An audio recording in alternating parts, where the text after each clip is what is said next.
Hello, I am Luis Fernando. I study English at the University of Secar. In my 8th semester today, I'm going to talk about ICT in education and its use.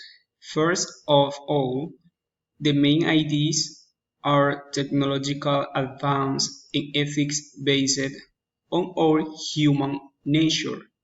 In the same way, both videos talk about technological innovation. On the other hand, one of the videos focusing on real and everyday life, while the other is based on artificial and science fictions. For this, I suggest teachers to use appropriate tools for the classroom through innovation in education, example smartphones, webcam.